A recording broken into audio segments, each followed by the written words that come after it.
I saw food from a very different lens. Yeah. I saw it through history, I saw it through culture, I saw it through consumer behavior. Right. Because I feel like between 2019 to 2025, Yeah. even though it's been only 6 years, I feel like there has been a monumental shift in the way consumers are perceiving going out.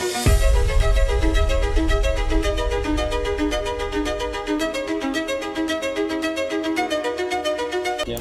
The revenue split currently that we're looking at today, Yeah. Project Hum, if they earn let's say 100 rupees, what percentage is going where? Where Project Hum sources from is exclusively through FPOs. Oh, hi. Today we're sitting with the co-founder of Project Hum, Raghav Simha. They've just been featured in Forbes 30 under 30 under the hospitality sector. Project Hum is a cult favorite for clean eating and it is totally redefining the way India eats. Let's move forward to the conversation. Hi Raghav, thank you Hello. for speaking with us today and it's great to have you on. Take it from the beginning, take it from the top. Tell me a little bit more about yourself. What have you done? What is your background like? So I studied hotel management in Aurangabad. Okay. 3 years of doing that. Then I got a job with Taj. I got a placement in San Francisco. Okay. So I was in San Francisco for about 2 years. Then I shifted to New York. I was in New York for about a year and a half. And then COVID happened. Yeah. Then I came back to Bombay. Yeah.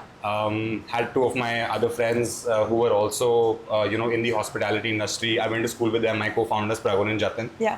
And that's how we started Project Hum. That's how the idea sort of started. And 21 is when we started working on Project Hum. 22 September is when we launched the first branch of Project Hum in Bandra. So Raghav, before this you were also working at a Michelin star restaurant, if I'm not wrong, in New York. So can you tell me how did that contribute to building Project Hum? So before working in New York, I was interning at Taj Camden Place, Okay. which also happened to be a 2 Michelin star restaurant run by chef Shijit Gopinathan. He's the first Indian chef to have a 2 Michelin star. Oh wow. And because he operates his restaurants in California, and Okay. California cuisine is basically all about farm to table. Okay. One of my favorite chefs, her name is Alice Waters. She runs Yeah. a restaurant called Chez Panisse, which Okay. is supposed to be the founding restaurant for farm to table cuisine. And Okay. all restaurants in California are essentially, cooking with what you have in your backyard. Yeah. And that's how I first read about farm to table, and then working with Chef Shrijit, because he used to take these Indian flavors and then merge them with, fruits like, all these exotic, like a dragon fruit Yeah. or persimmon Yeah. and stuff like that, making like anar sorbet, stuff like that. Yeah. So that's where the inspiration really came from. And because I worked with such close quarters with him, I realized that it doesn't matter if the food is fancy, it has to be very tasty. Absolutely. And then, of course, when I went to New York, I worked for a restaurant called 11 Madison Park, which was a 3 Michelin star restaurant. Oh, wow. And I think I learned more about service over there. So the connection of food was more from my first outing. Okay. I learned more about service, more about intention, about what it makes to make someone feel about how do you make someone feel special when they're dining at your restaurant. Is Absolutely. when I felt at 11 Madison Park. But yeah, that's basically found like the founding stone of my learnings of hospitality. And I think that adds up. The key pillars of what make Project Hum experience unique are essentially your unique tastes and unique dishes, which comes from your farm to plate experience, and your service here, which is absolutely impeccable. Thank That you. comes from your other experience. Thank you. We'll go to farm to plate a little bit later as well. I'd like to double tap on that. But pre that, could you tell us how was your childhood like? Were you good? Were you a good student? Were you always interested in I would say like sort of building food, like essentially trying out new things as a child? Yeah. Were you open to trying out new dishes, new cuisines? Because I feel like what you've built at Project Hum is not a very it's not a very common palate for Indians. We've not been raised eating salads essentially. Yeah. So Yeah. how were you how was your childhood? I mean, as a child, I feel like I was pretty normal. At least that's what all my teachers made me feel. Yeah. But I mean, I would also not blame them. I was pretty average at everything I did. Okay. But I feel like the good thing about being average is that when you've been average for 18 years Yeah. and you find something that you really, really like, Yeah. Automatically you understand the fact that this is something that is pulling me. That's a I want to know more about this, and I feel like what really differentiates, at least what was the differentiator for me, is that I was extremely curious about these things. I remember the first time the world's 50 best awards. I saw it when I was maybe 16, 17, and I would see like all these chefs, talking about how bad their childhood was, or how everyone made them feel a certain way, but they went ahead, they expressed themselves on a plate, and life changed for them. Yeah. So I felt like the good thing is that I was average at everything, which is, I take it as a blessing. Okay. Because when something, when I understood that, I feel like my mom really made me realize that I enjoy taking care of people. Oh. And I feel she pursued me to make a business out of it. Right. And even when I went to college, or even when I really I wanted to study sociology and history after anthropology after my 10th standard. And I had a really, really good time studying, and I felt like that was my first entry into food. Right. Because I feel like I saw food from a very different lens. Yeah. I saw it through history, I saw it through culture, I saw it through consumer behavior. Right. I saw it through it being grown for the past 30-40 years, what food on our plate really means. Things like caste, class, how these things come together to form food. So I feel like that was the basic crux of it. And then I went to college, I felt like it was the first time where I felt like I was maybe good at something. Yeah. And I felt like it really made me feel good about myself. Absolutely. And then, of course, I made really good friends. I made people. I also made very good friends who were, who loved hospitality. I feel like one of the things about your childhood friends or people who don't. My closest friends. I can talk to them about everything else. Yeah. But I can't talk to them about, the business, the food, those things. So I feel like they're so intricately linked. Yeah. And that's why Prabhu, Jatin and I get along so well, because we live together. Yeah. And we keep talking about these things, when we wake up in the morning. We talk about what we want to eat for breakfast. While eating breakfast, we think about what we want to have for lunch. While lunch, it's about ki chai ke saath, what you want to eat. When we have a free day, that's how we think. And absolutely. I feel like I was very happy that I had this realization very early on, and it sort of helped us build something from earlier on, so we can enjoy living this phase of project. Absolutely. Of course, there's a certain amount of serendipity in finding the right set of co-founders. So there's that. But I think it's great that you found the right people to share your experiences with, and that's a very great point of approaching you, that you got to experience and approach food very differently from the rest of us. Yeah. So I think that's a very unique insight. Thanks for that. And now that you've mentioned Jatin and Pragun, unfortunately they couldn't be here, but could you tell us a little bit more about how do you distribute responsibilities, since you are 3 co-founders? Right. Which, by the way, is the ideal structure, because one person sort of gets to act as an arbiter in case there's a conflict of opinions. Yeah. But can you tell me how you distributed responsibilities? Is the skill set overlapping somehow, or are you somehow uniquely all different at good at different things, and all of it came together? I feel like basically we're skilled at the same thing, which is hotel management. Of course. But Pragun takes care of all kitchen operations. Okay. Jatin and I take care of everything else. Okay. If we deep dive into what exactly, Jatin usually takes care more of accounts and business, and I take care more of operations and strategy. Okay. But I feel like now slowly, because we're building a bigger team, we've just got like a full accounts team now. So we're slowly distributing. We've got 2 head chefs in both our restaurants. Oh my god. Okay. So we try and make sure that as we grow as a company, that procedures and our SOPs are much stronger. Okay. Because I feel like there has to be an element of that personal touch, and I feel like that personal touch can only come if your basics and your operations are set right. One thing that really is common between the 3 of us is our love for food and our love for hospitality. And I feel like every time, and it's not like a lot of people who've known us for 3 years, they tell me that we've never seen you fight, or we've never seen you argue. But I feel like whenever we have a conversation, it is morely for our restaurant, right? So even if we don't agree with the other person, I know that he thinks he's coming from a place that means good for my restaurant. Sure. So and that doesn't particularly include agreeing with me. Yeah, absolutely. And there have been so many instances where I feel like everyone comes with their own set of experiences, their own set of history, and I feel like everyone thinks that the way they do things is the right way. Thankfully, because we've lived together for 4 years in college, we've been living together for the past 3 years. We wake up on the same bed, we do the same things again and again. So there's no ego involved. Absolutely, that's the best thing. And that is the most important for a partnership to really work. Most health-focused brands, especially in the FN food and beverage sector, most of the dine-in started popping up post-2019, right? And of course, then there was a lag in the middle due to COVID. Yeah. And then I think post-2022 is when most of these new health-focused brands started popping up. Yeah. So you started in 2022, right? So what was the ecosystem like back in the day? And what do you think has been the difference now as we, as a cultural sort of movement, are moving more towards health and wellness in general?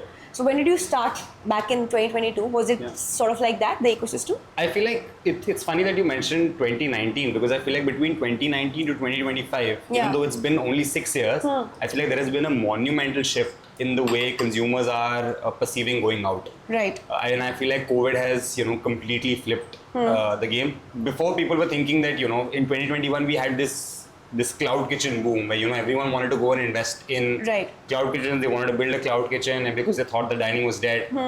It's very similar to like the movie going experience, right? Everyone thought that everyone's going to sit at home and watch TV.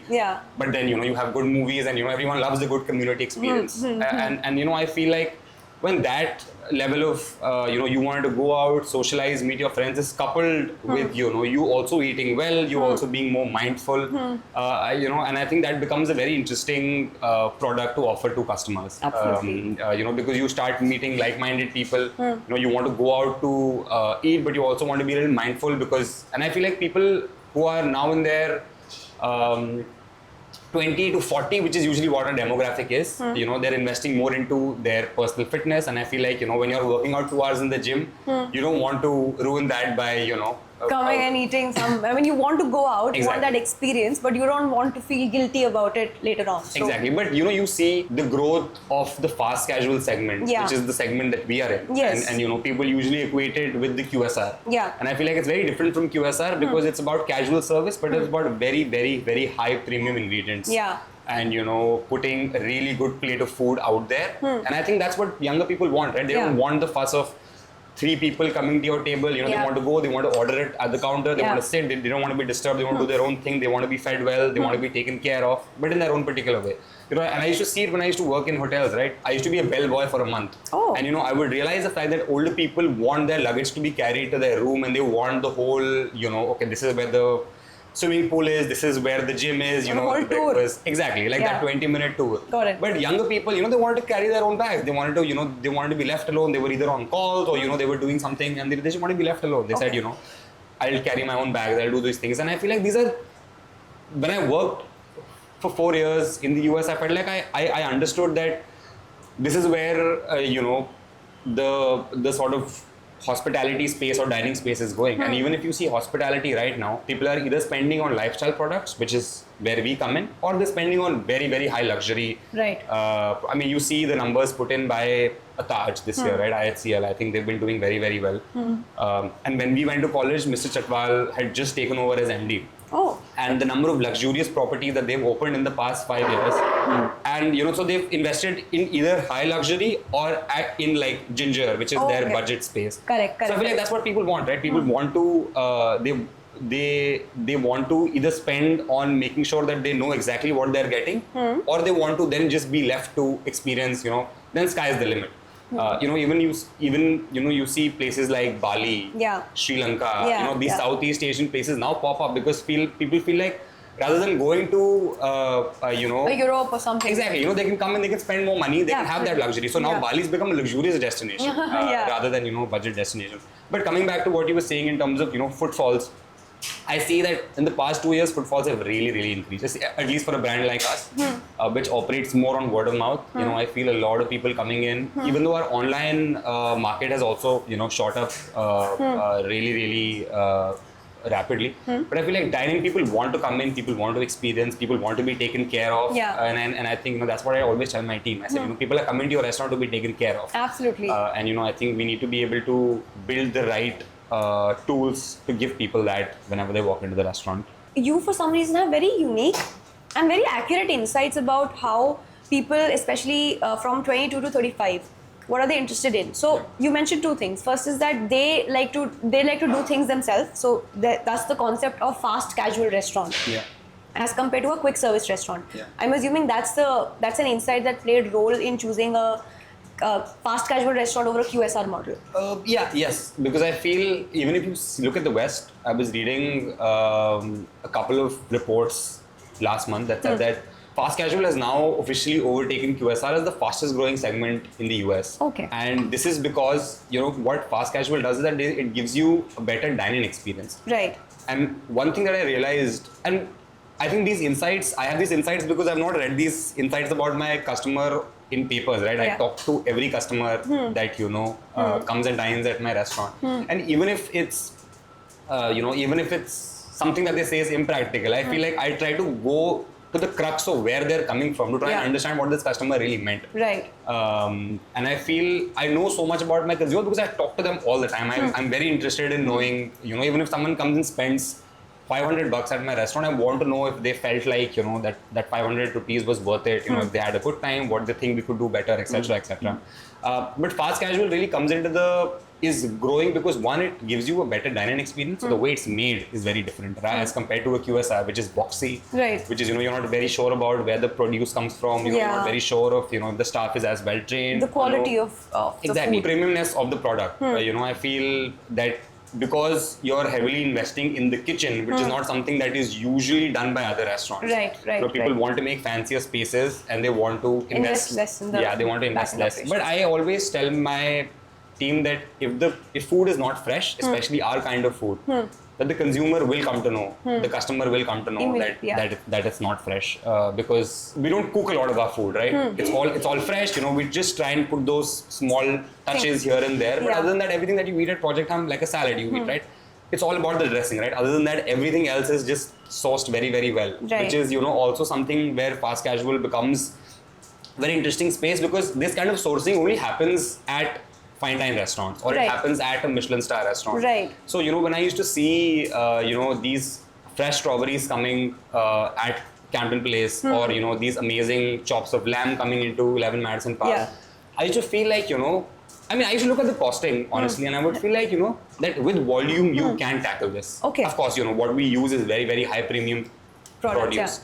But I understood that with volume, I can play with this. That there could be a business made out of it if enough people are takers. And that's when we started working on, making a high volume, fast casual, farm to table business, where, you give the consumer the tools to try and feel more healthy, feel good about themselves, etc. And that's where the psychology of that consumer really comes into the picture. So I'd like to double tap on the economics of it, right? I think a unique insight that you had essentially was that you were able to work somewhere where you could look at the produce, not just the quality, but how the product was assimilated, how it was made, and also somehow have access to the quantity and the numbers, right? So the costing of it, which is unlikely. Most of the founders have to go through this cycle by either going to the market, talking to vendors, or let's say, because a lot of them might not have back-end experience, right? So that's something that stood out essentially. So could you talk a little bit more about the costing, the revenue split currently that we're looking at today? Let's say a Project Hum, if they earn, let's say 100 rupees, what percentage is going where, like operations, etc.? Could we deep dive on that? See, if you're talking about 100 rupees net, I'm saying 25 to 30% is your food cost, which is all the produce that is used to make the product, which essentially goes on your table. I say for a healthy restaurant, try to keep your rents at about 10%, because I feel like rent and salaries are the two biggest killers for every restaurant. We try to do 8 to 11% on, and I feel like with volume that number goes down. So 8 to 11% is what we try and make sure our rent sort of stays at. 15% with salary. We spend a little higher on salary because we want our team to, we want to get good people on the team. And attrition is a big problem in this industry, so I want to make sure that we're paying above, not comparatively, but even better than other restaurants, because I know that when we hire people who care for other people. So I know that when I want to retain that kind of talent, it's very important. And then about 15%, I would say miscellaneous and utilities, which is your electricity cost, your housekeeping cost, everything that is the brick and mortar cost, which is used to sort of run the restaurant. And I think you're left with about, if you're doing very, very well, I feel like you can be left with somewhere about 20 to 30%. And it wholly depends on your business. Now I feel like in every podcast I see founders saying that you can save 40% in your business, you can save, some people say you can save 5% on your business. I feel like it all depends on your overhead costs and how you can maintain those. We, Raghunathan and I, paid ourselves very, very less in the start. And that's why we've been a profitable restaurant since the first month. We also paid, we paid our manager more than we paid our own founders ourselves. But because I felt like the demand of that restaurant was that at that point. now we can go ahead and we can draw. I mean, we've been drawing salaries since day one, which is what I would recommend all founders. Correct. Because you don't want to be at a place where you feel like my business is work is growing, but I'm not able to draw out money from it, which is not a place that you want to be in, because Correct. you also want to have money to live your daily do your things. Yeah, You want to be absolutely. disappointed by Inflated margins at the beginning don't really Exactly. essentially add any value, because later on when you start to draw salaries, those margins significantly will start going down. Exactly, but 30%, tops, and then it all depends on how you run your business, like I said. But like I said, when you talk about a Swiggy or a Zomato, if you're a cloud kitchen, that 30% is what they take. Okay. So I'm guessing you have to be very, very strategic, and I feel like that's the issue with Swiggy, Zomato right now. Right. My restaurants are not Opting out of yeah, because I feel like when used the right way, Swiggy and Zomato are great partners. But I feel like, that's with every business, right? You have to find the right strategic alliance to be able to play it the right way. I mean, for us, I feel like my consumer comes to my restaurant, he eats food at my restaurant, and he sees my restaurant, he sees the cleanliness, he sees the food on the table, he sees how healthy it is, etc. And then he goes back and then he orders the food, because that is the visual in his mind. But I feel like for a lot of restaurants, when that doesn't happen, when you're a cloud kitchen, people don't know where the food is coming from. So I also won't blame Swiggy, Zomato for taking that kind of cut, because I feel like they're putting you on a platform, and then it's up to you. But that is the thing with every business, right? Yeah. Then you should also blame your landlord, or you should also blame your employees, or you should also blame other people. I feel like it always has to be a calculated risk, and you can't blame The aggregator. aggregator. Yeah, I mean, of course, there are 10,000 things they can do better, I won't lie. But in all those things, I feel like the founder or the owner of the restaurant still has the say of saying, okay, I won't put it on Swiggy or Zomato. So, firstly, I'll start with the initial bit that you spoke about. So, when you were describing the percentage of different sections within your cost component, it's at about 20-25% goes in food cost. Yeah. So, do you think that's is that a premium pricing, given that, of course, that you have a farm to plate sort of philosophy going on, so your produce is slightly more expensive, I would say, than the rest of the people. So how much is the margin difference between, let's say, what any other restaurant would be doing and the premium that you pay just to get fresh produce and I feel like ingredients? 20% is still on the lower side. I would say 25 to 32% actually. Okay. It goes higher till 30-32% sometimes. Okay. And it all depends on, like I said, if you're using processed food or you're using fresh food. See, for us, before we started Project Hum, we built certain partnerships with our farmer producer organizations. Okay. So where Project Hum sources from is exclusively through FPOs. Oh. Now, FPOs are small scale farmer producer organizations where, for example, say if it's the 5 of us, all of us own, say, 2 acres of land. Yeah. We have no command in the open market. Correct. True. But if 5 of us come together, we find a seller, and and we farm on the basis of seasonality, principles of making sure that our soil is organic, or we're using all ethical ways to produce our vegetables or our fruits, then we command more demand in the open market. So I don't need to go to a middleman to sell my produce to a mandi. You talk directly to the original, essentially. Exactly. So you find a buyer.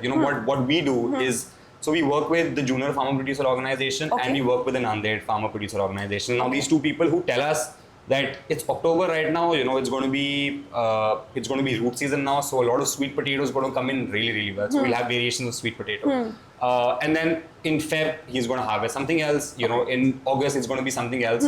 So we come to know what is going to be harvested, and we make the menu according to that. So we don't put any pressure on our on the people growing for us, saying that आपको यही बनाना है. Or you need to make this. I tell them, you do whatever you want to do. As long as there are some mandates in place. But I feel like, you have to build those relationships. Yeah, absolutely. We started by doing 10 kilos of sweet potato fries on day 1 at Project Hum, which was September of 2022.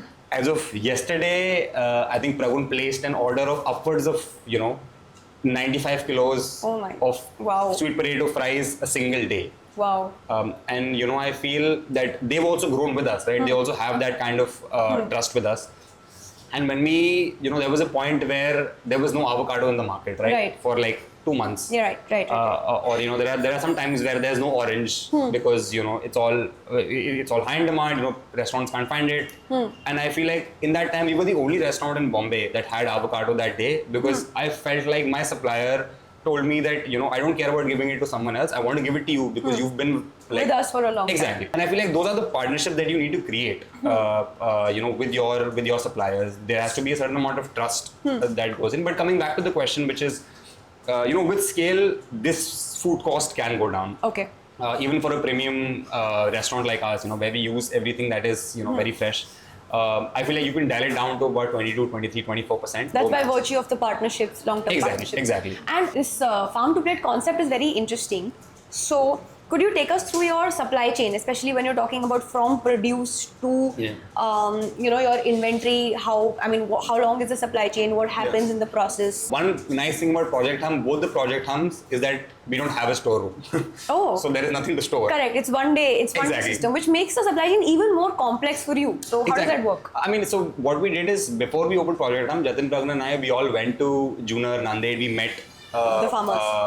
Everyone there. And we meet them before every season, because we need to fix the price. We need to ask them how everything is, what we're going to be getting for the next 2-3 months. All of that conversation. And then we've got a warehouse in Thane. Okay. Where all the produce comes from. So basically how it works, that if you want the produce before you guys came in here at say 9 o'clock, the team is already here at 5. Oh. Because the produce comes at 4:30. Oh wow. So, we run a shift from 5 o'clock till noon, which is only to, just do the production for the day. So, like cutting your sweet potato, making the sauces, because we use everything on the same day. It has to sell out on that same day. So that we can come again tomorrow and maintain the freshness for the next day. But what usually happens is that all the produce comes to Thane, and from Thane we do a small QC, and then we send it to both the outlets. And it comes, and it's all, we do the mise en place, which is doing the prep for all these things. Okay. And we usually sell out of everything by 10:30, 11, which is the time we close. So it becomes, we sometimes keep like a emergency sort of mise en place for the next day for like an hour or 2 hours. So that. But not a lot of surplus. No, see, the thing is, one of our critical success factors and for me in the past 3 years, has been the fact that there's a promise I'm making to my consumer, which is, the food is fresh. Correct. So I can't back out from that at any given point. Absolutely. You also spoke a lot about your distribution channel, where you said you focus a lot on currently in-store experience, in-store dining experience, and I know that you're only exclusively tied with Swiggy and not Zomato, and of course. Can you take us through that decision-making process? Why did you? Because from what I understand, aggregator platforms, while of course cutting your margins significantly, give you a lot of visibility. And that is, for that component and for that very reason, a lot of restaurants want to sort of start with that. But I know even from the beginning, from first day of Project Hum, you did not focus a lot on aggregator business and food delivery business, essentially. Why is that, and how did that decision making happen? What were the pros and cons that you weighed? And if, let's say, somebody is starting out or somebody setting up a restaurant, how should they approach this decision making? I feel like, again, like I said, it depends on what kind of business you're building. You need to first understand your business. Go inwards and then go outwards. Right. For us, if someone comes, like a lot of people come to me and they're like, I want to open a restaurant. And, you guys are only Swiggy exclusive, or you guys are doing things a certain way, so I also want to do it. Which is not the right approach when you're building a business. I feel like you need to understand what the requirements of your business is. I feel like with Swiggy, we felt like our consumer was on Swiggy, and also because we were in Bandra, and there used to be a brand called Scoop C. Right. Before, and I think Swiggy acquired that brand. And they were very, very big in the Bandra space. And hence we thought that, let's start by just going on Swiggy first, and then let's explore what we can do next. But Swiggy did so well for us because I felt like, and it's also about the partnership that you build with your Swiggy POCs, right? They give us these insights of what we can do what things we can put on the menu, what people are eating, what people are searching on Project Hum, what else they want. Maybe for example, they're searching for a cake on Hum because they want a healthy cake. But 2 years back, we didn't have a cake. Okay. And that's what helps us. A small salad and like a small cake. And people are done. Or like a small banana bread or a small cookie. Right. And what that does is that not only does it take your average order value up, it also helps the customer to sort of have that little, that thoda sa meetha. Right after you have your, and it's also healthy. So I feel like you need to understand what works for your business. Right. this is what works for our business right now. Maybe 2 years down the line, something else could work, and we'll pivot to that. But very happy with the numbers that we're doing on Swiggy, and I feel like when our customer wants to order from Project Hum, he's not looking at other restaurants. He goes on Swiggy, he writes Project Hum, he knows what he wants, and he gets that delivered to his home. Right. What happens with a lot of restaurants is that, and it happens with me also. You go on Swiggy and you go on Zomato and you compare the prices. Then you're like, okay, let me go there, let me see. Do I have a card a card discount that works on this? Do I have a like a discount code that works on this? I feel like my customer is not looking for that. Yeah. And I feel like when my customer is not looking for that, what he's looking for is quality. What he's looking for is consistency. So I feel like those are the things I need to work on. Rather than giving him a 50 rupee discount, my consumer will be more happy if I'm able to give him that consistency again and again. Our most regular customer at Project Hum eats with us 16 times a week. Wow. So mota there is about like 21 meals a week, right? Which is 3 meals a day. So out of 21 meals a week, he's eating with us 16 times a week. Also makes me think about the fact that when you launched initially, back in the day, given that the palette of course, what you're serving, salads, etc., had just sort of started coming up, people had just started developing a palette for that kind of, I would say, food items, right? Yeah. Secondly, your price point is, as you would categorize it, it's slightly higher. You're averaging between, I would say, 400 to 600, and goes even higher, right? 600, not higher than 600. 575 is our most expensive. Correct. So like 400 to 600 essentially, right? Which is a slightly higher price point for what was going around, at least back in the day, right?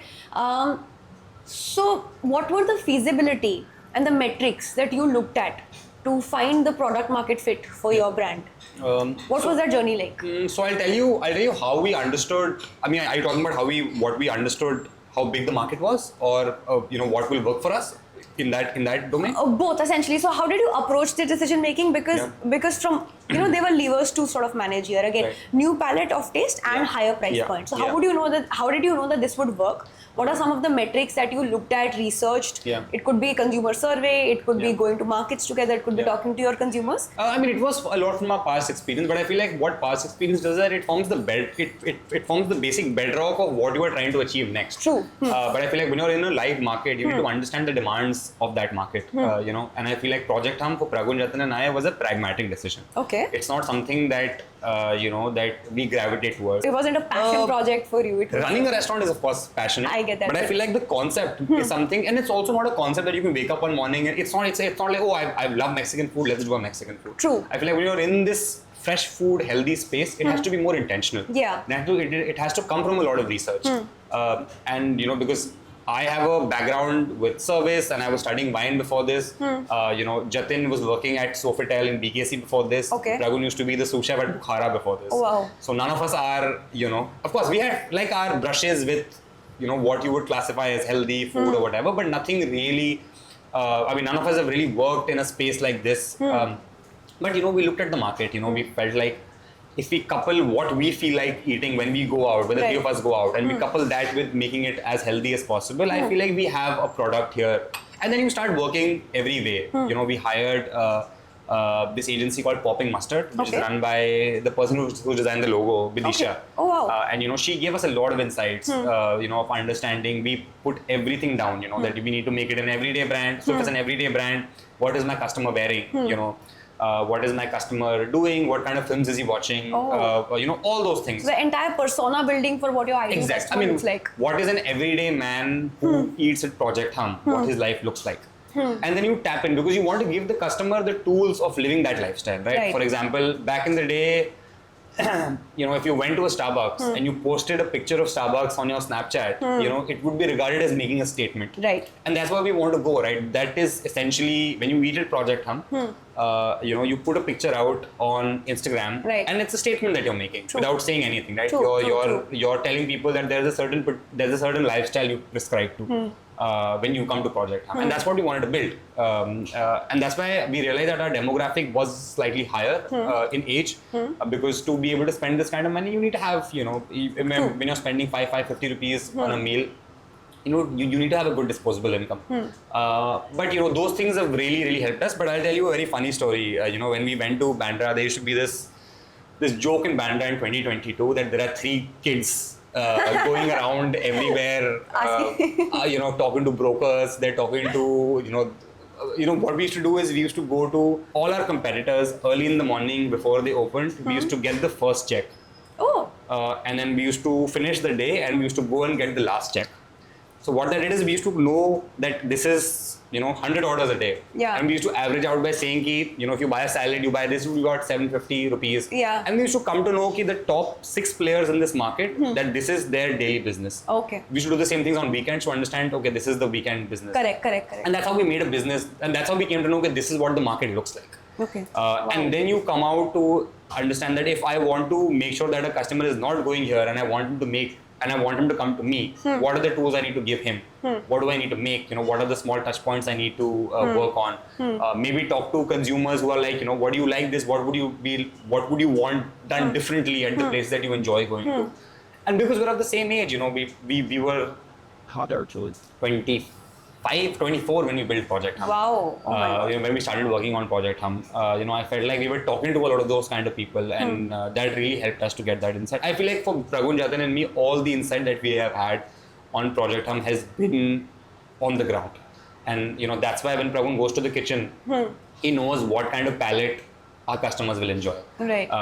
When we try and suggest something, even my team members, right, we make sure our team tastes everything on the menu. Right. And I tell all my team members, what you like, recommend that to the customer. Don't, just because our grilled chicken is the most famous, don't give it to a customer who doesn't enjoy eating a grilled chicken. True. Just don't sell a rat thai bowl to a customer who doesn't like coconut. Right.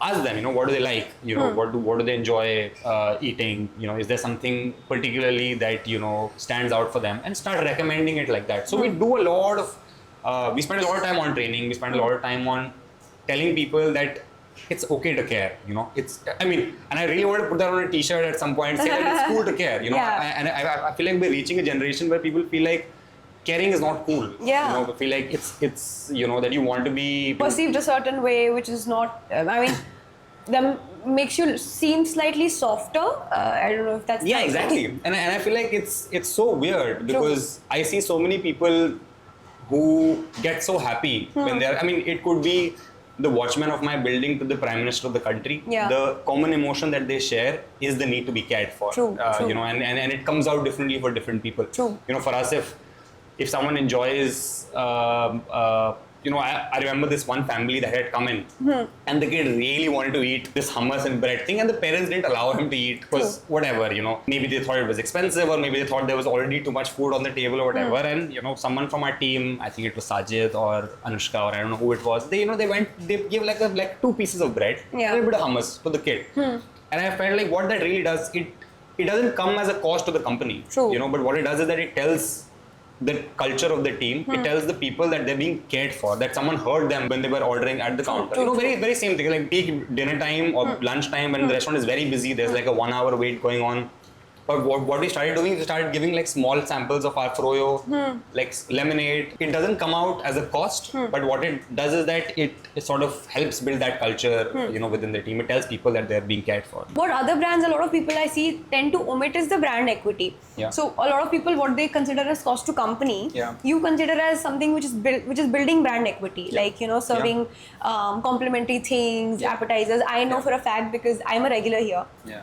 And I think Sagar, once in the evening, I got a lot of my friends here, and Sagar gave us, I think, one complimentary pastry, the cake. Yeah. And that was such a unique, such a new thing for us to sort of come here and find that people are doing things like that, which is very, not so common now, at least. Of course, it is not common because I feel like the flip side to it is that, there are so many moving parts in a restaurant that it took us 3 years to reach here. Yeah. Of course, Pragun, Jatin and I would do this all the time, but I feel like since we've grown, now we've tried to build that culture within our team as well. So of course there are certain hypotheses that we make at the beginning of starting something, like you did, like you visited different restaurants, you tried to understand the market size, you hypothesized your target customer, the persona, the pricing, everything. How much of it was accurate and how much did you change in the process? So I would say, if you had to give it a percentage, what did you get right when you started out and how much did you change it over time with customer feedback? I would say 50-50. Okay. Because I feel like with perception, the thing is you feel like you know what the other person wants. True. But I feel like 90% of the people tell you what you want to hear. Only the 10% people will tell you what you really need to, like constructive feedback. True. And I feel that you really, like I said, you really need to go to the core of the consumer to understand what he really means, or what he wants to say. If he's because I feel like as a restaurant owner, even if I am like that, if I've had a bad experience at a restaurant, I would never go and tell someone that that it was a bad experience. True. But I feel like even though I know that a business owner should know that I had a bad experience at say a restaurant or at an establishment, I know that people will not say that. I just want to bring something up because I think this is sort of the buzzword right now, and of course this is the conversation that most companies and consumer businesses are having right now. What is the role of analytics that is currently being utilized in your company? Are you using or tracking some customer analytics or some data platform that you're using essentially to help day-to-day decision making and also strategic decision making?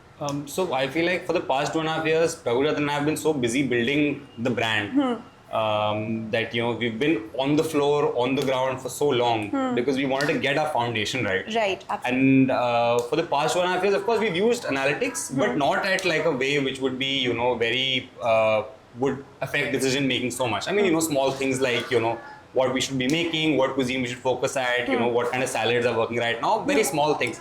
But I feel like for the past 6 months, we've started, taking a lot of data from our strategic partners, our delivery partners, to try and understand what is working in what demographic, like for coming to Warsaw, like before we came to Warsaw, we studied this market properly, we understood, what are people eating, how much are people spending, etc., etc. So we spend a lot of time on analytics, but nothing monumental as of now, but we want to go into a system because I feel like once you, for example, if you open a third outlet next year, we want to have a central kitchen. We want everything, right from the time that the food comes into the space and the food, given to the consumer. I want everything to be tracked. I want everything to be, on a paper so that it helps us, make decisions much better for our customers. I feel like when you want to be more intentional, our goal at the end of the day is to serve tasty, intentional, good food with good service to our consumers. So I feel like, if that means, changing our salads a little bit here and there, or making sure that the quantity of something goes up and down, or tracking how many people are eating dessert with their food, how many people are drinking a lemonade, what kind of lemonade are they enjoying. I mean, we get all those numbers. So when we make a new menu, we try and put those things into effect. Of course, we don't let it overpower the taste. For us, we have certain commandments that we follow when we build our menu, right? Analytics now is becoming more and more important because we want to know what people are enjoying their food with. Where are you getting these numbers from?